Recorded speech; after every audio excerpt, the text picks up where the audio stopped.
सत श्री अकाल, स्वागत है तुहाडा गौरव शुक्ला। मैं हाँ तुहाडे नाल एजेंडा पंजाब दे मंच ते एक बार फिर असीं हाज़र हाँ। एजेंडा पंजाब दे मंच दे जरिए असीं पंजाब दे मुद्दिआं दे उत्ते गलबात कर रहे हैं, पंजाब दे वड्डे सियासी आगूआं दे नाल, ताकि पंजाब दे लोकां तक पोलीटिकल पार्टियां दे लीडर्स दा रोड मैप की है, पार्टियां दा रोड मैप की है, वो पहुंच सके, लोकां तक गल पहुंच सके। लोकां दे सवाल ही असीं जानने की कोशिश करते हैं। इस सैगमेंट दे विच असीं गलबात करांगे। साडे नाल खास मेहमान जुड़ रहे हैं, श्रोमणी अकाली दल दे सीनियर लीडर ने दलजीत सिंह चीमा जी, डॉक्टर चीमा जी साबका मंत्री ने।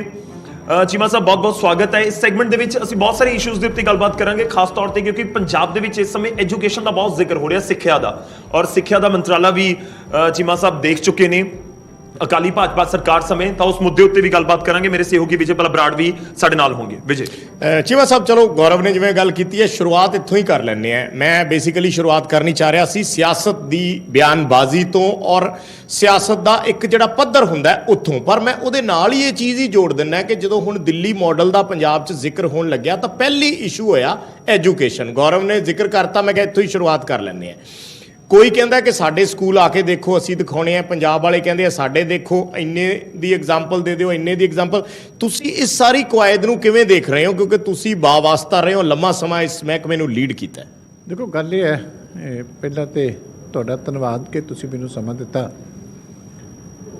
जिथों तक एजुकेशन का संबंध है जी, मैं बतौर फार्मर एजुकेशन मिनिस्टर सारियां पार्टियां नूं बेनती करदा कि ये राजनीतिक मुद्दा नहीं है जी, बहुत इंपॉर्टेंट मुद्दा है। सारे देश का विकास, सारे सूबਿਆਂ का विकास, ओवरऑल साडा जिहड़ी कारगुजारी है इसे ही एक विषय के नाल जुड़ी हुई है। बिल्कुल। इस करके जे कोई पोलीटिकल पार्टी इनू राजनीतिक मुद्दा बनाउंदी है जां एक स्टेट की एजुकेशन नूं जां दूजे स्टेट की एजुकेशन नूं नीवा दिखाउण की गल करदी है, तो वो किते ना किते साडे देश नाल भी सूबਿਆਂ नाल भी बहुत वड्डी बेइंसाफी। ठीक है, एक इहो जिहा सबजैक्ट है जिथे हर स्टेट नूं दूजी स्टेट की कापी करनी चाहिए, कि जिथे भी कोई बेस्ट प्रैक्टिस देश के विच हुंदियां ने, दूजा उत्थे जाके सिख के उन्होंने अपनी स्टेट के विच लागू करे, सुहिलता दे नाल एक दूजे की हैल्प करे। मॉडल जदों तुसीं किसी स्टेट वास्ते एजुकेशन का तैयार करना है जी, तो पहली गल है कि कोई भी मॉडल इहो जिहा नहीं कि जिहड़ा तुसीं एक थां तो चुक के लैके जाओगे तो दूजे थां ते जाके रख दोगे, वो मैं उस मॉडल के नाल ही बेइंसाफी हो जाएगी। मॉडल जदों तुसीं बनाउंदे हो, चाहे किसी देश का बनाओ, किसी सूबे का बनाओ जी, ठीक है, जिथे लागू होना उहदियां जमीनी हकीकतां दे नाल तुहानूं जुड़ के वो मॉडल बनाना पऊगा, कि वो स्टेट किस तरह की है, लोगों का जीवन पद्धर की है, लोगों का इकनॉमिक स्टेटस की है, स्टेट का खेत्रफल कितना है, उत्थे दियां मुश्किलां की है। जे पंजाब है तो इनू सारे पंजाब नूं तुसीं इक्को जिहा नहीं कर सकते, शहरों के हालात होर होणगे, बॉर्डर जिल੍ਹਿਆਂ के हालात होर होणगे, कंढी के एरिया के विच भी बहुत मुश्किल हालात होणगे। इस करके तुसीं शहर च मॉडल बना लो तो उन्होंने तुसीं जाके मकेरियां दे अगे पहाड़ियां दे विच जाके रख दिओ, वो मॉडल तुहाडा जिहड़ा वो जस्टिस नहीं कर पाएगा। दूजी गल है कि तुहाडी स्टेट के फाइनैंशियल रिसोर्सिस की है, ठीक है, तुहाडे रिक्वायरमेंट की है, स्कूल तुसीं किन्ने खोलने हैं, तो तुहाडे कोले बजटरी सपोर्ट किन्नी है। ये चीज़ां दोवें मैटर करदियां, क्योंकि तुसीं मॉडल किसी होर स्टेट का लाओगे तो बजट तो तुहाडी अपनी स्टेट का। मतलब तुसीं सीधा इशारा कर रहे हो कि दिल्ली वाला मॉडल तुसीं ये ना सोचो कि पंजाब 'ਚ ला के हो इंप्लीमेंट नहीं कर सकता। अच्छा, तुसीं एजुकेशन मिनिस्टर रहे हो, पंजाब मॉडल है कम दा कि पंजाब मॉडल ਅਸੀਂ कह सकते हैं कि ਅਸੀਂ ਇਸ ਦੇ ਉੱਤੇ अगले 10 साल 20 साल 25 साल जो इस समय जिस तरीके ਨਾਲ एजुकेशन ਅੱਗੇ उम्मीद चला सकते। देखो ਜਿਹੜੀਆਂ ਸਾਡੇ ਐਜੂਕੇਸ਼ਨ ਦੀਆਂ ਬੇਸਿਕ ਸਮੱਸਿਆਵਾਂ ਇਹ ਹੈ जी ਕਿ ਰਾਈਟ ਟੂ ਐਜੂਕੇਸ਼ਨ ਐਕਟ ਅਸੀਂ ਦੇਸ਼ ਦੇ ਵਿੱਚ ਲਾਗੂ ਕਰ ਦਿੱਤਾ, ਆਪਣੀ ਨੇਸ਼ਨ ਨੂੰ ਉਹਦੇ ਵਾਸਤੇ ਤਿਆਰ ਨਹੀਂ ਕੀਤਾ, ਆਪਣੇ ਅਧਿਆਪਕ ਨੂੰ ਉਹਦੇ ਵਾਸਤੇ ਤਿਆਰ ਨਹੀਂ ਕੀਤਾ। ਲੇਕਿਨ ਦੇਸ਼ ਦੇ ਵਿੱਚ ਇੱਕ ਵੱਡਾ ਫੈਸਲਾ ਉਸ ਵੇਲੇ ਦੀ ਯੂਪੀ ਦੀ ਸਰਕਾਰ ਨੇ ਲੈ ਕੇ right to education act pass ਕਰ ਦਿੱਤਾ। ਅਸੀਂ ਫੈਸਲਾ ਕਰ ਲਿਆ ਕਿ 1 ਕਿਲੋਮੀਟਰ ਦੇ ਉੱਤੇ ਸਕੂਲ ਖੋਲ੍ਹਣੇ ਆ। ਇਹ ਨਹੀਂ ਦੇਖਿਆ ਕਿ 1 ਕਿਲੋਮੀਟਰ ਦੀ ਪਾਪੂਲੇਸ਼ਨ ਕਿੰਨੀ ਬਣਦੀ ਹੈ, ਕੀ ਉੱਥੇ ਸਕੂਲ ਵਾਇਬਲ ਹੋ ਸਕੇਗਾ ਕਿ ਨਹੀਂ ਹੋ ਸਕੇਗਾ। ਅਸੀਂ ਪਾਪੂਲੇਸ਼ਨ ਨੂੰ ਬੇਸ ਕਰਕੇ ਜੇ ਫੈਸਲਾ ਕਰਦੇ कि 5000 की पापूलेशन पिछे स्कूल बनाना, 10,000 की पापूलेशन पिछे स्कूल बनाना, इस लैवल का स्कूल बनाना, वो सारे देश वास्ते आसान होना। असी किलोमीटर फिक्स कर दिता, असी स्कूल खोल दिता, ਸਕੂਲ ਦੇ ਵਿੱਚ 15 ਬੱਚੇ ਆ, ਤੁਹਾਨੂੰ ਟੀਚਰ ਉਨੇ ਦੇਣੇ ਪੈਣਗੇ ਜਿੰਨੇ 30 ਬੱਚਿਆਂ ਨੂੰ ਦੇਣੇ ਪੈਣੇ। ਬਿਲਕੁਲ ਠੀਕ ਹੈ। ਉਹਦੇ ਨਾਲ ਤੁਹਾਡੇ ਰਿਸੋਰਸਿਸ ਦੀ ਬਹੁਤ ਵੱਡੀ ਜਿਹੜੀ ਆ ਉਹ ਵੇਸਟ ਹੁੰਦਾ। ਪੰਜਾਬ ਦੇ ਵਿੱਚ 19,500 ਸਕੂਲ ਹੈ, ਜਿਸ ਮਾਡਲ ਨਾਲ ਕੰਪੇਅਰ ਕਰਦੇ ਦਿੱਲੀ ਦੇ ਨਾਲ ਉੱਥੇ 14-1500 ਸਕੂਲ ਹੈ। ਹੁਣ 19,500 ਸਕੂਲ ਨੂੰ ਚਲਾਉਣਾ, ਇਸ ਵੇਲੇ ਤੁਸੀਂ ਟੀਚਰ ਦੀ ਗਿਣਤੀ ਪੰਜਾਬ ਦੇ ਵਿੱਚ, ਜੋ ਮੇਰੇ ਟਾਈਮ ਦੀ ਮੈਨੂੰ ਯਾਦ ਹੈ, ਸਾਡੀ ਅਧਿਆਪਕ ਦੀ ਤੇ ਵਿਦਿਆਰਥੀ ਦੀ ਰੇਸ਼ੋ ਜਿਹੜੀ ਸੀਗੀ ਉਹ ਬਹੁਤ ਅੱਛੀ ਸੀ ਜੀ, ਪਰ ਬਹੁਤ ਸਾਰੇ ਸਕੂਲਾਂ ਦੇ ਵਿੱਚ ਫਿਰ ਵੀ ਸ਼ਾਰਟੇਜ ਹੁੰਦੀ ਹੈ। ਠੀਕ ਹੈ। ਕਾਰਨ ਇਹ ਹੈ ਕਿ ਜਿਹੜੇ ਥੋੜੇ ਬੱਚਿਆਂ ਪਿੱਛੇ ਸਕੂਲ ਚਲਾਉਣੇ ਪੈਂਦੇ ਆ, ਉੱਤੇ ਤੁਹਾਡੀ ਬੜੀ ਵੱਡੀ ਮੈਨ ਪਾਵਰ ਜਿਹੜੀ ਹੈ ਉਹ ਵੇਸਟ ਹੁੰਦੀ। ਤੁਹਾਡਾ ਬਜਟਰੀ ਖਰਚਾ ਬਹੁਤ ਵੱਧ ਜਾਂਦਾ ਹੈ ਉਹਨਾਂ ਸਕੂਲਾਂ ਨੂੰ ਚਲਾਉਣ ਵਾਸਤੇ। ਇਹ ਤਾਂ ਐਜੂਕੇਸ਼ਨ ਦੇ ਨਾਲ ਜਿਹੜੇ ਵੱਡੀਆਂ ਸਮੱਸਿਆਵਾਂ ਜਿਹੜੀਆਂ ਜੀ। ਦੂਜੀ ਗੱਲ ਹੈ ਕਿ ਜਿਹੜੀ ਹੈ ਕਿ ਅਸੀਂ ਬੇਸਿਕ ਸੁਧਾਰ ਆਪਣੇ ਟਾਈਮ ਦੇ ਉੱਤੇ ਮੈਂ ਕਾਫੀ ਕੀਤੇ, ਤੁਸੀਂ ਮੇਰੇ ਨਾਲ ਮੀਟਿੰਗਾਂ ਦੇ ਵਿੱਚ ਵੀ ਆਉਂਦੇ ਰਹੇ, ਬੜਾ ਓਪਨ ਸਿਸਟਮ ਮੈਂ ਰੱਖਿਆ ਕਿ ਇਹੋ ਜਿਹੀਆਂ ਤਬਦੀਲੀਆਂ ਉਸ ਵੇਲੇ ਅਸੀਂ ਐਜੂਕੇਸ਼ਨ 'ਚ ਕੀਤੀਆਂ ਸੀ, ਜਿਹਦੇ ਨਾਲ ਇੱਕ ਰਿਸਪੌਂਸਿਬਿਲਟੀ ਜਿਹੜੀ ਹੈ ਥੱਲੇ ਸਾਰਿਆਂ ਨੇ ਮਹਿਸੂਸ ਕਰਨੀ ਸ਼ੁਰੂ ਕੀਤੀ। ਸਭ ਤੋਂ ਵੱਡਾ ਡਿਪਾਰਟਮੈਂਟ ਆ ਜਿਹੜੀ ਮੈਨ ਪਾਵਰ ਦੇ ਵਾਈਜ਼ 2-2.5 ਲੱਖ ਦੇ ਕਰੀਬ ਟੋਟਲ ਸਾਰਾ ਮਿਲਾ ਕੇ ਤੇ ਮੈਨ ਪਾਵਰ ਜਿਹੜੀ ਹੈ ਇਸ ਡਿਪਾਰਟਮੈਂਟ ਦੇ ਵਿੱਚ ਹੈ। ਐਡੇ ਡਿਪਾਰਟਮੈਂਟ ਨੂੰ ਨਾ ਤੁਸੀਂ ਡੰਡੇ ਨਾਲ ਚਲਾ ਸਕਦੇ ਹੋ, ਨਾ ਤੁਸੀਂ ਕਿਸੇ ਇੱਕ ਫੈਸਲੇ ਦੇ ਨਾਲ ਜਿਹੜੇ ਸਾਰੀ ਚੀਜ਼ਾਂ ਠੀਕ ਕਰ ਸਕਦੇ ਹੋ। ਤੁਹਾਨੂੰ ਹੇਠਾਂ ਤੋਂ ਲੈ ਕੇ ਇੱਕ ਟੀਮ ਬਣਾ ਕੇ ਬੜੀ ਵੱਡੀ ਜ਼ਿੰਮੇਵਾਰੀ ਸਾਰਿਆਂ ਤੇ ਪਾ ਕੇ ਫਿਰ ਅੱਗੇ ਵਧਣਾ ਪੈਂਦਾ। ਮੈਨੂੰ ਇਸ ਗੱਲ ਦਾ ਮਾਣ ਹੈ ਕਿ ਜਿਹੜੇ ਤੁਸੀਂ good governance index government of India the data, ਕਿਉਂਕਿ ਮੇਰਾ ਆਪਣਾ ਡਾਟਾ ਕੁਝ ਵੀ ਹੋ ਸਕਦਾ, ਠੀਕ ਹੈ, ਉਹਨਾਂ ਨੇ 6 ਡਿਪਾਰਟਮੈਂਟਸ ਦਾ ਅਲੱਗ-ਅਲੱਗ ਦੇਸ਼ ਦੇ ਵਿੱਚ ਜਿਹੜਾ ਸਰਵੇ ਕੀਤਾ ਸੀ। ਪੰਜਾਬ ਉਸ ਵੇਲੇ ਸਾਡਾ ਗੁੱਡ ਗਵਰਨੈਂਸ ਇੰਡੈਕਸ ਦੇ ਵਿੱਚ ਮੇਰੇ ਟਾਈਮ ਦੇ ਉੱਤੇ ਦੇਸ਼ ਦੇ ਵਿੱਚ ਸੈਕਿੰਡ ਸੀ, ਦਿੱਲੀ ਸਾਡੇ ਤੋਂ ਪਿੱਛੇ ਸੀ। ਜਿਹੜੇ ਅੱਜ ਵੀ ਤੁਸੀਂ ਡਾਟਾ ਉਹ ਕੱਢ ਕੇ ਦੇਖ ਸਕਦੇ ਹੋ। ਔਰ ਦੂਜੀ ਗੱਲ ਹੈ ਕਿ ਉਹਦੇ 'ਚ ਅਲੱਗ-ਅਲੱਗ ਇੰਡੀਕੇਟਰ ਸੀ। ਉਹਦੇ 'ਚ ਕੁਆਲਿਟੀ ਐਜੂਕੇਸ਼ਨ ਦੇ ਵਿੱਚ ਵੀ ਪੰਜਾਬ ਅੱਗੇ ਸੀ, ਜਿਹੜਾ ਕਿ ਹੁਣ 27ਵੇਂ ਨੰਬਰ ਤੇ ਚਲਾ ਗਿਆ। ਜਿਹੜੀ ਦੌੜ ਪਿੱਛੇ ਕੈਪਟਨ ਅਮਰਿੰਦਰ ਸਿੰਘ ਹੋਰਾਂ ਦੀ ਕਾਂਗਰਸ ਦੀ ਸਰਕਾਰ ਦੇ ਵਿੱਚ ਲੱਗੀ ਕਿ ਅਸੀਂ ਸਕੂਲ ਨੂੰ ਸੋਹਣਾ ਦਿਖਾ ਕੇ ਤੇ ਅਸੀਂ ਜਿਹੜਾ ਨੰਬਰ 1 ਹੋਇਆ ਫਿਰ ਉਹ ਕੀ ਸੀ, ਜਿਹੜਾ ਹੁਣ ਬਹੁਤ ਉਸ ਦੀ ਤਾਂ ਪ੍ਰਚਾਰ ਕੀਤਾ ਗਿਆ ਪੰਜਾਬ ਸਰਕਾਰ ਦੇ ਵੱਲੋਂ ਕਿ ਦੇਖੋ 26ਵੇਂ 27ਵੇਂ ਨੰਬਰ ਤੋਂ ਅਸੀਂ ਪਹਿਲੇ ਨੰਬਰ ਤੇ ਪੰਜਾਬ ਦੇ ਸਕੂਲ ਲੈ ਆਏ। ਦੇਖੋ ਸਾਡੀ ਤਰਾਸਦੀ ਹੈ ਕਿ ਅਸੀਂ ਨੈਸ਼ਨਲ ਲੈਵਲ ਦੇ ਉੱਤੇ ਕੋਈ ਵੀ ਇੰਡੀਕੇਟਰ ਫਿਕਸ ਨਹੀਂ ਕਰਦੇ ਜਿਹੜਾ ਕੰਟੀਨਿਊਸਲੀ ਚੱਲੇ। ਹੁਣ ਜਿਹੜੀ ਐਤਕੀ ਜਿਹੜੀ ਸੀਗੀ ਇਹਨਾਂ ਨੇ ਜਿਹੜਾ ਨਵਾਂ ਤਰੀਕਾ ਇੰਡੀਕੇਟਰ ਜਿਹੜੇ ਬਣਾਏ ਐਜੂਕੇਸ਼ਨ ਨੂੰ ਅਸੈਸਮੈਂਟ ਵਾਸਤੇ, ਉਹਦੇ ਵਿੱਚ ਸੀ ਕਿ ਮੈਨੇਜਮੈਂਟ ਤੁਹਾਡੀ ਉਹਦੇ ਨੰਬਰ ਵਧਾ ਦਿੱਤੇ, ਕੁਆਲਿਟੀ ਐਜੂਕੇਸ਼ਨ ਦੇ ਨੰਬਰ ਤੁਸੀਂ ਘਟਾ ਦਿੱਤੇ। ਸਾਡਾ ਮਕਸਦ ਦੇਸ਼ ਦਾ ਤਾਂ ਪੂਰਾ ਹੁੰਦਾ, ਤੁਸੀਂ ਕੁਆਲਿਟੀ ਐਜੂਕੇਸ਼ਨ ਸਾਡਾ 1 ਨੰਬਰ ਹੋਣਾ ਚਾਹੀਦਾ।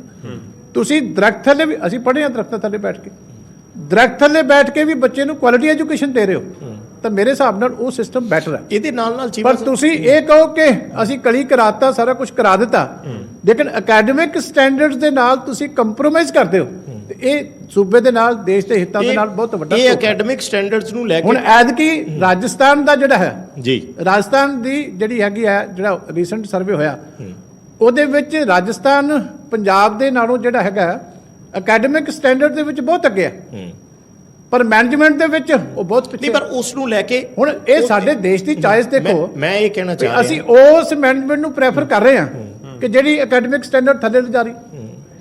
ਅਕੈਡਮਿਕ ਸਟੈਂਡਰਡ ਤੇ ਸਵਾਲ ਇਸ ਲਈ ਉੱਠਦੇ ਆ ਕਿ ਜਦੋਂ ਹਜ਼ਾਰਾਂ ਟੀਚਰ, ਲੱਖਾਂ ਟੀਚਰ ਧਰਨੇ ਪ੍ਰਦਰਸ਼ਨ ਕਰਦੇ ਆ, ਨੌਕਰੀਆਂ ਨਹੀਂ ਮਿਲ ਰਹੀਆਂ, ਸਾਨੂੰ ਪੱਕੇ ਕਰੋ, ਰੈਗੂਲਰਾਈਜ਼ ਕਰੋ, ਔਰ ਪੋਲਿਟਿਕਸ ਹੁੰਦੀ ਹੈ, ਨਵਜੋਤ ਸਿੱਧੂ ਉੱਥੇ ਜਾ ਕੇ ਬੈਠਦੇ ਆ ਟੀਚਰਾਂ ਦੇ ਨਾਲ, ਕੇਜਰੀਵਾਲ ਇੱਥੇ ਆ ਕੇ ਬੈਠਦੇ ਆ, ਮਤਲਬ ਉਹ ਵੀ ਇੱਕ ਤਰੀਕੇ ਨਾਲ ਉਸ ਨੂੰ ਵੀ ਪੋਲਿਟਿਸਾਈਜ਼ ਕੀਤਾ ਜਾ ਰਿਹਾ। ਮੈਂ ਕਹਿੰਦਾ ਇੱਕ ਚੀਜ਼ ਸਾਨੂੰ ਸਮਝਣ ਦੀ ਲੋੜ ਹੈ। ਤੁਸੀਂ ਕੀ ਸਮਝਦੇ ਹੋ ਜਿਹੜੇ ਟੀਚਰ ਇਸ ਵੇਲੇ ਆਪਣੀ ਮੰਗ ਰੱਖ ਰਹੇ ਆ, ਧਰਨੇ ਪ੍ਰਦਰਸ਼ਨ ਕਰ ਰਹੇ ਆ, ਉਹਨਾਂ ਦਾ ਬਹੁਤ ਇਹ ਸਾਨੂੰ ਮੈਸੇजेस ਆਉਂਦੇ ਆ ਕਿ ਸਵਾਲ ਜ਼ਰੂਰ ਪੁੱਛੋ ਆਪਦੇ ਮੰਚ ਤੋਂ, ਜਾਇਜ਼ ਨੇ ਉਹਨਾਂ ਦੀਆਂ ਮੰਗਾਂ ਔਰ ਕਰਨੇ ਚਾਹੀਦੇ ਨੇ ਰੈਗੂਲਰ? ਦੋ ਚੀਜ਼ਾਂ ਨੂੰ ਅਲੱਗ-ਅਲੱਗ ਕਰਨਾ ਪਏਗਾ ਜੀ। ਇੱਕ ਹੈ ਅਨਐਮਪਲੋਇਮੈਂਟ ਦਾ ਇਸ਼ੂ, ਦੂਜਾ ਹੈ ਅਕੈਡਮਿਕ ਸਟੈਂਡਰਡਸ ਤੇ ਸਾਡੀ ਜਿਹੜੀ ਸਕੂਲਾਂ ਦੀ ਜਾਂ ਕਾਲਜਾਂ ਦੀ ਕਾਰਗੁਜ਼ਾਰੀ ਜੀ।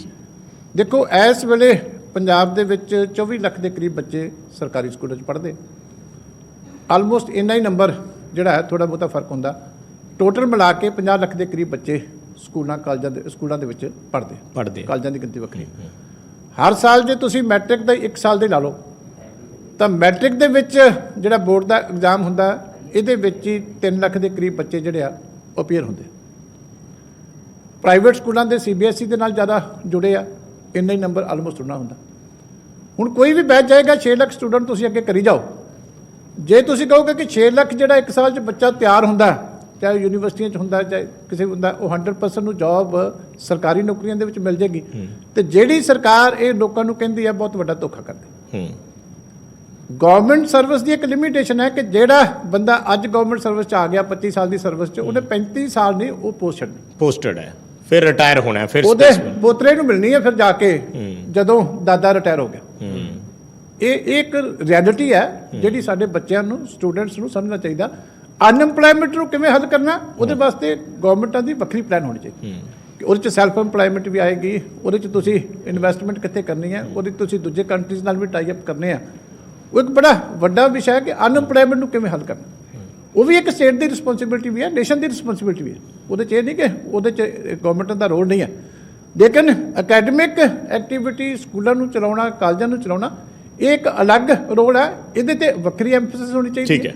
ਇਹ ਨਹੀਂ ਕਿ ਜੇ ਬੱਚੇ ਨੂੰ ਨੌਕਰੀ ਮਿਲਦੀ ਤਾਂ ਅਸੀਂ ਅਕੈਡਮਿਕ ਸਟੈਂਡਰਡ ਘਟਾਈਏ। ਅਸੀਂ ਇੱਕ ਅੱਛਾ ਬੱਚਾ ਤਿਆਰ ਕਰੀਏ ਜਿਹੜਾ ਇੱਥੇ ਨਹੀਂ ਤਾਂ ਕਿਤੇ ਜਾ ਕੇ ਦੁਨੀਆ ਦੇ ਵਿੱਚ ਕੰਪੀਟ ਕਰ ਸਕੇ। ਠੀਕ ਹੈ। ਅਕੈਡਮਿਕ ਜਿਹੜੇ ਖੇਤਰ ਦੀ, ਯੂਨੀਵਰਸਿਟੀਆਂ ਦੀ, ਕਾਲਜਾਂ ਦੀ, ਸਕੂਲਾਂ ਦੀ ਜ਼ਿੰਮੇਵਾਰੀ ਇਹ ਆ ਕਿ ਜਿਹੜਾ ਅਸੀਂ ਪ੍ਰੋਡਕਟ ਤਿਆਰ ਕਰੀਏ ਉਹ ਸਾਰੇ ਵਰਲਡ ਦੇ ਵਿੱਚ ਕੰਪੀਟੀਟਿਵ ਲੈਵਲ ਦੇ ਉੱਤੇ ਉਹ ਆਪਣੇ ਆਪ ਨੂੰ ਕਿਤੇ ਖੜਾ ਕਰ ਸਕੇ। ਉਹਦੇ ਨਾਲ ਐਮਪਲੋਇਮੈਂਟ ਦੇ ਚਾਂਸਸ ਨੈਚੁਰਲੀ ਠੀਕ ਹੈ, ਠੀਕ ਹੈ। ਚਲੋ ਆਪਾਂ ਅਗਲੇ ਇਸ਼ੂ ਵੱਲ ਵਧਦੇ ਹਾਂ। ਹੁਣ ਸਿਆਸੀ ਜੋ ਵਿਜੇ ਜ਼ਿਕਰ ਕਰ ਰਹੇ ਸੀ, ਆਪਾਂ ਸ਼ੁਰੂਆਤ ਉੱਥੋਂ ਕਰਨਾ ਚਾਹ ਰਹੇ ਸੀ। ਇਸ ਵਾਰ ਅਕਾਲੀ ਦਲ ਦਾ ਮੁਕਾਬਲਾ ਦੋ ਬਲਦਾਂ ਦੀ ਜੋੜੀ ਨਾਲ ਹੈ। ਤਿਆਰ? ਦੇਖੋ ਗੱਲ ਇਹ ਹੈ, ਸਿੱਧੂ ਕਹਿੰਦੇ ਨੇ ਕਿ ਮੈਂ ਤੇ ਚੰਨੀ ਦੋ ਬਲਦਾਂ ਦੀ ਜੋੜੀ। ਦੇਖੋ ਗੱਲ ਇਹ ਹੈ ਕਿ ਬਲਦਾਂ ਦੀ ਜੋੜੀ ਹੈ, ਪਿੱਛੇ ਕਿਸਾਨ ਹੈ ਨਹੀਂ ਜਿੰਨੇ ਬਲਦਾਂ ਨੂੰ ਚਲਾਉਣਾ ਹੁੰਦਾ। ਉਹ ਕਿਸਾਨ ਦਿੱਲੀ ਬੈਠਾ, ਉਹਨੂੰ ਹਲ ਬੜਾ ਨਹੀਂ ਆਉਂਦਾ। ਤੇ ਬਲਦ ਜਿੰਨੇ ਮਰਜ਼ੀ ਚੰਗੇ ਹੋਣਗੇ, ਜੇ ਪਿੱਛੇ ਡੋਰੀ ਖਿੱਚਣ ਵਾਲਾ ਹੈ ਰਾਹੁਲ ਗਾਂਧੀ। ਤੁਸੀਂ ਦੇਖੋ ਨਾ, ਤੁਸੀਂ ਹਲ ਫੜਾਇਆ ਕਿਹਦੇ ਹੱਥ 'ਚ ਵਿੱਚ, ਜਿਹਨੂੰ ਖੇਤੀ ਨਹੀਂ ਆਉਂਦੀ। ਬਲਦ ਤੁਸੀਂ ਉਹੀ ਹੈ ਜਿੰਨੇ ਮਰਜ਼ੀ ਚੰਗੇ ਲਿਆਓ, ਜੇ ਪਿੱਛੇ ਕਿਸਾਨ ਕੰਮ ਦਾ ਨਹੀਂ ਹੈ ਤੇ ਉਹ ਬਲਦਾਂ ਦੇ ਪੈਰਾਂ ਦੇ ਵਿੱਚ ਹੀ ਜਿਹੜਾ ਹਲ ਵੱਜੂਗਾ। ਬਲਦ ਹੀ ਜ਼ਖਮੀ ਹੋਣਗੇ, ਕੋਈ ਉਹਦੇ ਨਾਲ ਕੋਈ ਚੰਗੀ ਖੇਤੀ ਦੀ ਆਸ ਨਹੀਂ ਕੀਤੀ ਜਾ ਸਕਦੀ। ਇਸ ਕਰਕੇ ਬਲਦ ਜੇ ਮਾੜੇ ਵੀ ਹੋਣ ਤੇ ਚੰਗਾ ਕਿਸਾਨ ਉਹਨਾਂ ਤੋਂ ਕੰਮ ਲੈ ਸਕਦਾ। ਨਾ ਬਲਦ ਠੀਕ ਹੈ ਕਿ ਨਹੀਂ ਜੀ? ਤੁਹਾਨੂੰ ਲੱਗ ਰਿਹਾ ਕਿਸਾਨ ਠੀਕ ਨਹੀਂ? ਨਹੀਂ, ਬਲਦ ਵੀ ਦੋਨੇ ਇੱਕ ਦੂਜੇ ਨੂੰ ਮਾਰਨ ਫਿਰਦੇ। ਸਿੱਧੂ ਚੰਨੀ ਠੀਕ ਹੈ। ਬਲਦ ਵੀ ਦੋਨੇ ਪੰਜਾਲੀ ਤੋੜ ਕੇ ਇੱਕ ਦੂਜੇ ਨੂੰ ਮਾਰਨ ਫਿਰਦੇ। ਇਸ ਕਰਕੇ ਬਲਦਾਂ 'ਚ ਵੱਖਰੀ ਥਾਂ ਤੇ ਨੁਕਸ ਹੈ, ਲੇਕਿਨ ਉਸ ਤੋਂ ਵੀ ਵੱਡਾ ਨੁਕਸ ਹੈ ਕਿ ਜਿਹਦੇ ਪਿੱਛੇ ਹੱਥ ਦੇ ਵਿੱਚ ਕਿੱਲੀ ਹੈ ਉਹਨੂੰ ਹਲ ਵਾਹੁਣਾ ਨਹੀਂ ਆਉਂਦਾ। ਪਰ ਇਸ ਕਰਕੇ ਬਹੁਤ ਵੱਡਾ ਰਿਸਕ ਹੈ ਇਸ ਜੋੜੀ ਦੇ ਨਾਲ। ਉਹਨਾਂ ਨੇ ਤਾਂ ਚੀਮਾ ਸਾਹਿਬ ਕਿਹਾ ਕਿ ਅਸੀਂ ਪੰਜਾਬ ਦੀ ਸਿਆਸਤ 'ਚ ਬੜਾ ਵੱਡਾ ਬਦਲਾਵ ਕੀਤਾ ਇਹ ਫੈਸਲਾ ਲੈ ਕੇ। ਚਰਨਜੀਤ ਸਿੰਘ ਚੰਨੀ ਹੋਰੀ ਇੱਕ ਆਮ ਬੰਦੇ ਨੂੰ ਚੱਕ ਕੇ ਮੁੱਖ ਮੰਤਰੀ ਬਣਾਇਆ ਔਰ ਦੂਜੀਆਂ ਪਾਰਟੀਆਂ ਨੂੰ ਹੁਣ ਇਹ ਹਜਮ ਨਹੀਂ ਹੋ ਰਿਹਾ। ਤੁਹਾਡੀ ਪਾਰਟੀ ਵੀ ਬੀਐਸਪੀ ਨਾਲ ਅਲਾਈਅੰਸ ਕਰਦੀ ਹੈ ਤੇ ਉਹਨਾਂ ਨੇ ਤਾਂ ਉਹ ਚੀਜ਼ ਕਰਕੇ ਦਿਖਾਤੀ। ਦੇਖੋ ਗੱਲ ਹੈ, ਪਹਿਲੀ ਗੱਲ ਤਾਂ ਬਣਾਇਆ ਨਹੀਂ, ਬਣਾਉਣਾ ਪੈ ਗਿਆ। ਦੋਨਾਂ ਚੀਜ਼ਾਂ ਦੇ ਵਿੱਚ ਬਹੁਤ ਵੱਡਾ ਅੰਤਰ ਹੁੰਦਾ ਕਿ ਇੱਕ ਤਾਂ ਹੁੰਦਾ ਕਿ ਬੰਦਾ ਇੰਨਾ ਕੈਪੇਬਲ ਸੀ, ਸਾਰਿਆਂ ਨੂੰ ਨਾਲ ਲੈ ਕੇ ਚੱਲਣ ਦੀ ਸਮਰੱਥਾ ਰੱਖਦਾ ਸੀ ਕਿ ਪਾਰਟੀ ਦੀ ਇੱਕ ਨੈਚੁਰਲ ਚਾਇਸ ਸੀ। ਉਹ ਤਾਂ ਹੈ ਨਹੀਂ ਸੀ, ਕਿਉਂਕਿ ਸ਼ੁਰੂ ਜਾਖੜ ਸਾਹਿਬ ਤੋਂ ਹੋਇਆ ਸੀ। ਜਾਖੜ ਸਾਹਿਬ ਹਾਲੇ ਵੀ ਜ਼ਖਮੀ ਸ਼ੇਰ ਵਾਂਗੂ ਪੂਰਾ ਰੋਜ਼ ਦਹਾੜਦੇ ਆ, ਤੁਸੀਂ ਦੇਖਦੇ ਹੋ। ਫਿਰ ਰੰਧਾਵਾ ਸਾਹਿਬ ਦੀ ਗੱਡੀ ਤੁਰੀ ਚੌਂਕ ਤੋਂ ਮੁੜੀ। ਫਿਰ ਸਿੱਧੂ ਸਾਹਿਬ ਨੇ ਵੀ ਪਿੱਟ ਸਿਆਪਾ ਕੀਤਾ ਵੀ ਮੇਰੇ 'ਚ ਕੀ ਨੁਕਸਾਨ, ਮੈਨੂੰ ਕਿਉਂ ਨਹੀਂ ਚੱਲਦੇ। ਤੇ ਫਿਰ ਜਾ ਕੇ ਚੰਨੀ ਸਾਹਿਬ ਤੇ ਆਇਆ। ਇਸ ਕਰਕੇ ਜਦੋਂ ਇਸ ਤਰ੍ਹਾਂ ਦੀ ਚਾਇਸ ਨਿਕਲਦੀ ਹੈ ਕੰਮ ਚਲਾਉਣ ਵਾਸਤੇ, ਤੇ ਇਸ ਤੋਂ ਬੈਟਰ ਰਿਜ਼ਲਟ ਨਹੀਂ ਹੋ ਸਕਦਾ। ਇਸ ਕਰਕੇ ਜੋ ਤੁਹਾਨੂੰ ਕਮੀ ਕੀ ਲੱਗਦੀ ਹੈ ਸਫਰ ਕਰ ਰਿਹਾ, ਜੋ ਇਸ ਵੇਲੇ ਪੰਜਾਬ ਦੀ ਹਾਲਤ, ਤੁਹਾਨੂੰ ਕਮੀ ਕੀ ਲੱਗਦੀ ਹੈ? ਹਾਂਜੀ, ਤੁਹਾਨੂੰ ਕੀ ਕਮੀ ਲੱਗਦੀ ਹੈ? ਦੇਖੋ ਇਸ ਵੇਲੇ ਗਵਰਨਮੈਂਟ ਤਾਂ ਹੈ ਨਹੀਂ ਕੋਈ, ਤਮਾਸ਼ਾ ਜਿਹਾ ਬਣਿਆ ਹੋਇਆ ਕਿ ਮੁੱਖ ਮੰਤਰੀ ਕਦੀ ਇੱਥੇ ਨੱਚ ਰਿਹਾ, ਕਦੀ ਮੁੱਖ ਮੰਤਰੀ ਦੂਜੇ ਫੰਕਸ਼ਨ 'ਚ ਨੱਚ ਰਿਹਾ, ਕਦੀ ਮੁੱਖ ਮੰਤਰੀ ਕਾਲਜ ਦੇ ਫੰਕਸ਼ਨ ਜਾ ਕੇ ਭੰਗੜਾ ਪਾਉਣ ਲੱਗ ਗਿਆ। ਦੇਖੋ ਭੰਗੜੇ ਦੇ ਨਾਲ ਲੋਕਾਂ ਦਾ ਮੁੱਦਾ ਨਹੀਂ ਹੱਲ ਹੋਣਾ। ਇਸ ਵੇਲੇ ਤੇ ਰੱਟਾ ਪਿਆ। ਉਹ ਮੈਨੂੰ ਕਿਸੇ ਨੇ ਗੱਲ ਸੁਣਾਈ ਸੀ, ਕਹਿੰਦੇ ਵੀ ਕਿਸੇ ਮੁੰਡੇ ਦਾ ਵਿਆਹ ਸੀ, ਸਿਹਰੇ ਲੱਗੇ ਸੀ, ਤੇ ਉਹਨੂੰ ਘੋੜੀ ਚੜਾ ਕੇ ਤੇ ਥੱਲੇ ਟਿਊਬਾਂ ਦੇ ਨਾਲ, ਸਾਈਕਲਾਂ ਦੇ ਨਾਲ ਬੰਨਿਆ ਸੀ ਘੋੜੀ ਦੇ ਨਾਲ। ਤੇ ਕਿਸੇ ਨੇ ਪੁੱਛਿਆ ਵੀ ਯਾਰ ਦੁੱਲਾ ਤੈਨੂੰ ਤੁਸੀਂ ਘੋੜੀ ਦੇ ਨਾਲ ਬੰਨਿਆ? ਉਹ ਕਹਿੰਦਾ ਆਦਤ ਤੋਂ ਮਜਬੂਰ ਆ ਤਾਂ ਕੀਤਾ। ਕਹਿੰਦਾ ਕੀ ਹੋਇਆ? ਕਹਿੰਦਾ ਮੰਗਤਾ ਜਦੋਂ ਕੋਈ ਪੈਸਿਆਂ ਦੀ ਛੋਟ ਹੁੰਦੀ ਆ, ਇਹ ਘੋੜੀ ਤੋਂ ਛਾਲ ਮਾਰ ਕੇ ਪੈਸੇ ਚੁਗਣ ਲੱਗ ਪੈਂਦਾ। ਹੁਣ ਇਸ ਵੇਲੇ ਪੰਜਾਬ ਕੋਲੇ ਮੁੱਖ ਮੰਤਰੀ ਇਹੋ ਜਿਹਾ ਹੈ ਕਿ ਇਹਨੂੰ ਵਿਆਹ ਤੇ ਕਿਤੇ ਲੈ ਜਾਓ ਤੇ ਉੱਥੇ ਕੁਰਸੀ ਨੂੰ ਬੈਲਟ ਪਾ ਕੇ ਰੱਖਣੀ ਪਿਆ ਕਰਨੀ ਵੀ ਕਿਤੇ ਢੋਲ ਵੱਜੇ ਤੇ ਨੱਚਣ ਨਾ ਲੱਗਦਾ। ਨਹੀਂ, ਪਰ ਉਹਦੇ ਚ ਹਰਜ ਕੀ ਹੈ? ਜੇ ਮੁੱਖ ਮੰਤਰੀ ਦੀ ਇੱਕ ਗੰਭੀਰਤਾ ਹੁੰਦੀ, ਮੁੱਖ ਮੰਤਰੀ ਦੀ ਬਹੁਤ ਵੱਡੀ ਇੱਕ ਜ਼ਿੰਮੇਵਾਰੀ ਹੈ। ਪਰ ਉਹ ਹਿਊਮਨ ਬੀਇੰਗ ਵੀ ਤਾਂ ਹੈ। ਅਸੀਂ ਸਰਦਾਰ ਪ੍ਰਕਾਸ਼ ਸਿੰਘ ਬਾਦਲ ਦੇ ਨਾਲ ਬੜਾ ਲੰਬਾ ਸਮਾਂ ਮੈਨੂੰ ਕੰਮ ਕਰਨ ਦਾ ਮੌਕਾ ਮਿਲਿਆ, ਈਵਨ ਕੈਪਟਨ ਸਾਹਿਬ ਵੀ ਰਹੇ।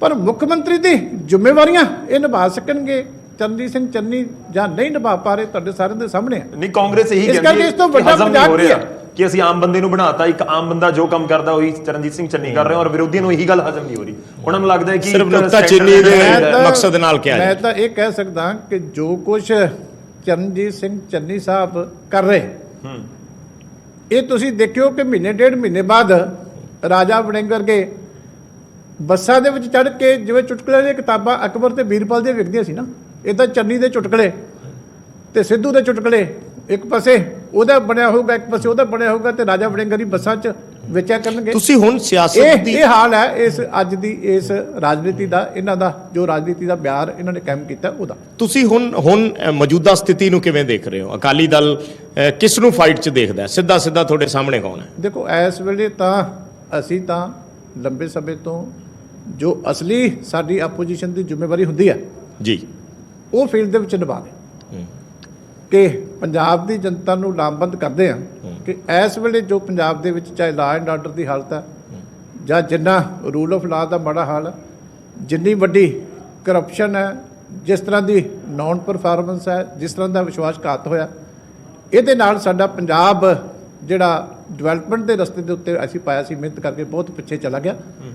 ਇਸ ਕਰਕੇ ਅਸੀਂ ਜਨਤਾ ਨੂੰ ਲਾਮਬੰਦ ਕਰਦੇ ਹਾਂ ਕਿ ਦੁਬਾਰਾ ਪੰਜਾਬ ਨੂੰ ਉਸ ਸਥਾਨ ਦੇ ਉੱਤੇ ਲੈ ਕੇ ਜਾਣ ਵਾਸਤੇ ਤੁਸੀਂ ਇੱਕ ਵਾਰੀ ਮਜ਼ਬੂਤ ਸਰਕਾਰ ਸ਼੍ਰੋਮਣੀ ਅਕਾਲੀ ਦਲ ਤੇ ਬਹੁਜਨ ਸਮਾਜ ਪਾਰਟੀ ਦੀ ਬਣਾਓ ਤੇ ਕਿਸਾਨੀ ਅੰਦੋਲਨ ਦਾ ਇਹੀ ਇੱਕ ਰਸਤਾ।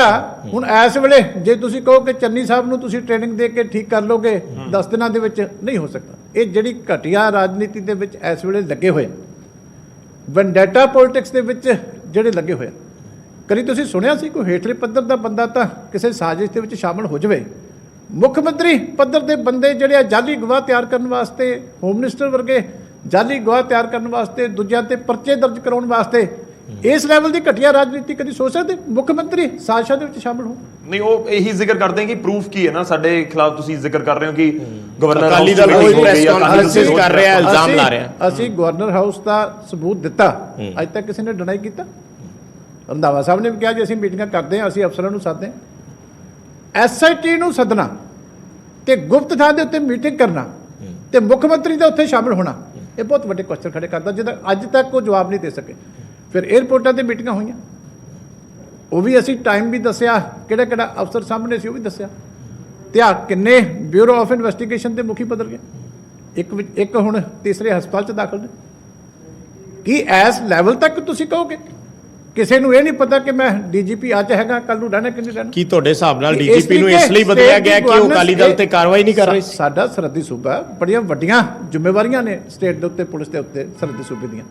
ਇਹਦੇ ਨਾਲ ਪੰਜਾਬ ਦੀ ਸੁਰੱਖਿਆ ਜੁੜੀ ਹੋਈ, ਇਹਦੇ ਨਾਲ ਦੇਸ਼ ਦੀ ਸੁਰੱਖਿਆ ਜੁੜੀ ਹੋਈ ਹੈ। ਔਰ ਇੱਥੇ ਸਾਰਾ ਦਿਨ ਹੋਮ ਮਿਨਿਸਟਰ ਤੇ ਚੀਫ ਮਿਨਿਸਟਰ ਝੂਠੇ ਮੁਕੱਦਮੇ ਬਣਾਉਣ ਵਾਸਤੇ, ਵਿਰੋਧੀਆਂ ਨੂੰ ਫਸਾਉਣ ਵਾਸਤੇ ਚਾਲਾਂ ਚੱਲਦੇ ਰਹਿਣ ਔਰ ਆਪਣੀ ਜ਼ਿੰਮੇਵਾਰੀ ਦਾ ਉਹਨਾਂ ਨੂੰ ਧਿਆਨ ਨਾ ਹੋਵੇ। ਇਸ ਤੋਂ ਵੱਧ ਖਤਰਨਾਕ ਹਾਲਾਤ ਪੰਜਾਬ ਦੇ ਕੀ ਚਲੋ ਗੌਰਵ ਜਿਹੜਾ ਸਵਾਲ ਪੁੱਛ ਰਹੇ ਸੀ, ਮੈਂ ਕਿਸਾਨ ਵਾਲੇ ਤੇ ਜਾਊਂਗਾ, ਪਰ ਮੈਂ ਇੱਕ ਆਖਰੀ ਸਵਾਲ ਹੈ। ਵਿਰੋਧੀ ਇਹ ਕਹਿ ਰਹੇ ਨੇ, ਖਾਸ ਤੌਰ ਤੇ ਕਾਂਗਰਸੀ ਕਹਿੰਦੇ ਧਮਕਾਉਣ ਦਾ ਕੰਮ ਤਾਂ ਸੁਖਬੀਰ ਬਾਦਲ ਕਰ ਰਹੇ ਕਿ ਡੈਰੀ ਰੱਖੀ ਹੋਈ ਹੈ ਕਿ ਜਿਹੜੇ ਅਫਸਰ ਨੇ ਕਾਰਵਾਈ ਕੀਤੀ, ਕਹਿੰਦੇ ਨੇ ਸਟੇਜ ਤੋਂ ਕਿ ਦੇਖ ਲਓ ਮੇਰੀ ਸਰਕਾਰ ਆਣੀ ਹੈ। ਇਹ ਕਾਂਗਰਸੀ ਕਹਿੰਦੇ ਕਿ ਧਮਕਾਉਣ ਦਾ ਕੰਮ ਅਕਾਲੀ ਦਲ ਕਰ ਰਿਹਾ, ਅਸੀਂ ਨਹੀਂ ਕਰ ਰਹੇ। ਅਸੀਂ ਤਾਂ ਅਫਸਰਾਂ ਨੂੰ ਕਹਿ ਰਹੇ ਕਿ ਜੋ ਕਾਰਵਾਈ ਬਣਦੀ ਆ ਉਹ ਕਰੋ, ਕਾਨੂੰਨ ਦੇ ਮੁਤਾਬਕ। ਦੇਖੋ ਗੱਲ ਇਹ ਹੈ ਕਿ ਜਦੋਂ ਤੁਹਾਡੇ ਸਾਹਮਣੇ ਕੁਝ ਤੱਥ ਆਉਂਦੇ ਆ ਕਿ ਕੁਝ ਅਫਸਰ ਆਪਣੇ ਨਿੱਜੀ ਫਾਇਦੇ ਲੈਣ ਵਾਸਤੇ ਗਲਤ ਹਰਕਤਾਂ ਕਰਦੇ, ਤੁਹਾਡੇ ਕੋਲ ਇੱਕੋ ਹੀ ਤਰੀਕਾ ਹੁੰਦਾ ਕਿ ਤੁਸੀਂ ਉਹਨਾਂ ਨੂੰ ਅਵੇਅਰ ਕਰੋ, ਪਬਲਿਕਲੀ ਵੀ ਜਿਹੜਾ ਅਵੇਅਰ ਕਰੋ, ਮੀਡੀਆ ਦੇ ਵਿੱਚ ਵੀ ਇਹ ਗੱਲ ਲਿਆਓ ਕਿ ਜਿਹੜਾ ਕੋਈ ਗਲਤ ਕੰਮ ਕਰੇਗਾ ਉਹਨੂੰ ਭੁਗਤਣਾ ਪਏਗਾ। ਇਹ ਧਮਕੀ ਨਹੀਂ ਹੁੰਦੀ। ਜਦੋਂ ਕੋਈ ਲੀਡਰ ਸਟੇਜ ਤੇ ਖੜ ਕੇ ਕਹਿੰਦਾ ਕਿ ਜੇ ਅੱਜ ਕੋਈ ਅਫਸਰ ਜਾਣਬੁੱਝ ਕੇ ਗਲਤ ਕੰਮ ਕਰ ਰਿਹਾ, ਉਹਨੂੰ ਪਤਾ ਹੋਣਾ ਚਾਹੀਦਾ ਕਿ ਕਾਨੂੰਨ ਦੇ ਸਾਹਮਣੇ ਸਭ ਅੱਗੇ ਆ, ਇਹ ਗਲਤੀ ਨਹੀਂ ਹੁੰਦੀ। ਹੁਣ ਅਸੀਂ ਚੀਫ ਇਲੈਕਸ਼ਨ ਕਮਿਸ਼ਨਰ ਆਏ, ਅਸੀਂ ਸਾਰਾ ਕੁਝ ਜੋ ਕੁਝ ਸੂਬੇ ਦੇ ਵਿੱਚ ਹੋ ਰਿਹਾ ਉਹਨਾਂ ਨੂੰ ਦੱਸ ਕੇ ਆਏ। ਇਹ ਕੱਲ ਨੂੰ ਕਹਿਣਗੇ ਜੀ ਵੀ ਇਹ ਸਾਡਾ ਵਿਰੋਧ ਕਰਕੇ ਆਏ ਜਾਂ ਦੂਜਾ ਕਰਕੇ, ਅਸੀਂ ਆਪਣੀ ਜ਼ਿੰਮੇਵਾਰੀ ਨਿਭਾ ਕੇ ਆਪਾਂ ਸਮਾਂ ਖਤਮ ਹੋ ਰਿਹਾ, ਵਾਈਂਡ ਅਪ ਕਰਨਾ ਹੈ। ਬਸ ਲਾਸਟ ਥੋੜੇ ਤੋਂ ਇਹ ਪੁੱਛਣਾ ਵੀ ਹੁਣ ਅਕਾਲੀ ਦਲ ਕਿੱਥੇ, ਚੈਲੰਜ ਕਿਹਨੂੰ ਦੇਖਦਾ ਹੈ? ਆਮ ਆਦਮੀ ਪਾਰਟੀ, BJP, ਕਿਸਾਨ ਅੰਦੋਲਨ ਦਾ ਕਿੰਨਾ ਕਸਰ ਹੈ ਓਵਰਆਲ? ਦੇਖੋ ਆਮ ਆਦਮੀ ਪਾਰਟੀ ਤੋਂ ਤਾਂ ਲੋਕੀ ਬੇਹੱਦ ਨਿਰਾਸ਼ ਹੋ ਚੁੱਕੇ ਆ ਜੀ, ਔਰ ਅੱਜ ਦੀ ਡੇਟ ਦੇ ਵਿੱਚ ਉਹਦੀ ਕੋਈ ਕ੍ਰੈਡੀਬਿਲਿਟੀ ਨਹੀਂ। ਉਹ ਗਰੰਟੀਆਂ ਜਿੰਨੀਆਂ ਮਰਜ਼ੀ ਦੇਈ ਜਾਣ, ਪਰ ਜਦੋਂ ਤੁਹਾਡੀ ਆਪਣੀ ਕੋਈ ਗਰੰਟੀ ਨਾ ਹੋ ਉਦੋਂ ਤੱਕ ਜਨਤਾ ਦੇ ਵਿੱਚ, ਪਬਲਿਕ ਲਾਈਫ ਦੇ ਵਿੱਚ ਲੋਕੀ ਉਹਨੂੰ ਪ੍ਰਵਾਨ ਨਹੀਂ ਕਰਦੇ। ਕਿਉਂਕਿ 20 MLA ਬਣਾਏ ਸੀ, 11 ਕਾਂਗਰਸ 'ਚ ਬੈਠੇ, 4 MP ਬਣਾਏ ਸੀ, 3 ਪਾਰਟੀ ਛੱਡ ਗਏ। 117 ਉਮੀਦਵਾਰ ਬਣਾਏ ਸੀ, 67 ਜਿਹੜੇ ਪਾਰਟੀ ਛੱਡ ਗਏ। ਜਿਹਦੇ ਲੀਡਰ ਦੀ ਕੋਈ ਗਰੰਟੀ ਨਹੀਂ ਵੀ ਜਿਸ ਪਾਰਟੀ ਨੂੰ ਵੋਟ ਪਾ ਰਹੇ ਆ ਇਹਨੇ ਇਹਦੇ 'ਚ ਰਹਿਣਾ ਕਿ ਨਹੀਂ ਰਹਿਣਾ। ਠੀਕ ਉਹ ਬੰਦਾ ਆ ਕੇ ਇੱਥੇ ਗਰੰਟੀਆਂ ਦੇਈ ਜਾਵੇ ਜਿਹਦੀ ਆਪਣੀ ਕੋਈ ਗਰੰਟੀ ਨਹੀਂ ਵੀ ਅੱਜ ਇਹ ਪਬਲਿਕ ਦੇ ਵਿੱਚ ਗੱਲ ਅਨਾਉਂਸ ਕਰ ਰਿਹਾ, ਐਲੀਗੇਸ਼ਨ ਲਾ ਰਿਹਾ, ਕੱਲ੍ਹ ਨੂੰ ਅਦਾਲਤ ਦੇ ਵਿੱਚ ਮਾਫੀ ਮੰਗ ਸਕਦਾ। ਮਜੀਠੀਆ ਸਾਹਿਬ ਤੋਂ ਮਾਫੀ ਮੰਗੀ, ਜੇਤਲੀ ਸਾਹਿਬ ਤੋਂ ਮਾਫੀ ਮੰਗੀ, ਗਡਕਰੀ ਸਾਹਿਬ ਤੋਂ ਮਾਫੀ ਮੰਗੀ। ਤੇ ਇਹਨਾਂ ਲੋਕਾਂ ਦੀ ਕ੍ਰੈਡੀਬਿਲਿਟੀ ਕਿੱਥੇ ਆ? ਪੰਜਾਬ ਦੇ ਵਿੱਚ ਲੋਕੀ ਉਹਦੇ ਨਾਲ ਖੜਦੇ ਆ ਜਿਹਦੇ ਤੇ ਲੋਕਾਂ ਨੂੰ ਹੋਵੇ ਕਿ ਇਹ ਜੋ ਜ਼ਬਾਨ ਕਰਦਾ ਉਹ ਪੂਰੀ ਕਰਦਾ। ਇਸ ਕਰਕੇ ਸਾਨੂੰ ਕੋਈ ਖਤਰਾ ਨਹੀਂ, ਇਲੈਕਸ਼ਨ ਤਾਂ ਸਾਰਿਆਂ ਨੇ ਲੜਨੀ ਹੈ। ਮਤਲਬ ਤੁਹਾਡੀ ਪਰ ਸਿੱਧੀ ਟੱਕਰ ਇਸ ਕਾਂਗਰਸ ਵੇਲੇ ਨਾਲ। ਬੜੀ ਸੋਲਿਡ ਮੈਜੋਰਟੀ ਦੇ ਨਾਲ ਅਕਾਲੀ ਦਲ ਆਊਗਾ। ਠੀਕ ਹੈ, ਕਾਂਗਰਸ ਨੇ ਵੀ ਮੈਦਾਨ ਚ ਆਉਣਾ। ਕਾਂਗਰਸ ਹੁਣ 2 ਹੋ ਗਈਆਂ, ਇੱਕ ਪੰਜਾਬ ਲੋਕ ਕਾਂਗਰਸ ਹੋ ਗਈ ਤੇ ਇੱਕ ਪੰਜਾਬ ਕਾਂਗਰਸ। ਹੁਣ ਦੇਖੋ ਇਹਨਾਂ ਦੇ ਵਿੱਚੋਂ ਕਿਹੜੀ ਪ੍ਰਲੋਕ ਸੁਧਾਰਦੀ ਹੈ। ਸਾਰੀ ਤਾਂ ਲੋਕ ਕਾਂਗਰਸ ਨਹੀਂ ਰਹਿਣੇ, ਜਾਂ ਉਹ ਬਚੂਗੀ ਜਾਂ ਉਹ ਬਚੂਗੀ, ਇਹ ਵੀ ਸਮਾਂ ਦੱਸੂਗਾ। ਚਲੋ ਬਹੁਤ ਸ਼ੁਕਰੀਆ, ਬਹੁਤ ਬਹੁਤ ਧੰਨਵਾਦ ਸਾਡੇ ਨਾਲ ਜੁੜਨ ਦੇ ਲਈ, ਇਸ ਪੂਰੀ ਚਰਚਾ ਦੇ ਵਿੱਚ ਸ਼ਾਮਲ ਹੋਣ ਦੇ ਲਈ। ਤਾਂ ਇਸੇ ਤਰ੍ਹਾਂ ਅਸੀਂ ਮੁੱਦਿਆਂ ਦੇ ਉੱਤੇ ਗੱਲਬਾਤ ਕਰਦੇ ਰਹਾਂਗੇ। ਐਜੂਕੇਸ਼ਨ ਦਾ ਮੁੱਦਾ, ਉਸ ਦੇ ਉੱਤੇ ਗੱਲਬਾਤ ਹੋਈ ਹੈ, ਪਰ ਇੱਕ ਚੀਜ਼ ਬਹੁਤ ਕਲੀਅਰ ਹੈ ਕਿ ਆਉਣ ਵਾਲੇ ਦਿਨਾਂ ਦੇ ਵਿੱਚ ਸਿਆਸੀ ਟੱਕਰ ਵੀ ਜ਼ਬਰਦਸਤ ਵੇਖਣ ਨੂੰ ਮਿਲੇਗੀ ਤੇ ਦੂਜੇ ਪਾਸੇ ਇਲਜ਼ਾਮ ਤਰਾਸ਼ੀਆਂ ਦਾ ਦੌਰ ਵੀ। ਫਿਲਹਾਲ ਇਜਾਜ਼ਤ ਦਿਓ, ਏਜੰਡਾ ਪੰਜਾਬ ਦੇ ਵਿੱਚ ਅਸੀਂ ਮੁੜ ਤੋਂ ਹਾਜ਼ਰ ਹੋਵਾਂਗੇ ਛੋਟੇ ਜਿਹੇ ਬ੍ਰੇਕ।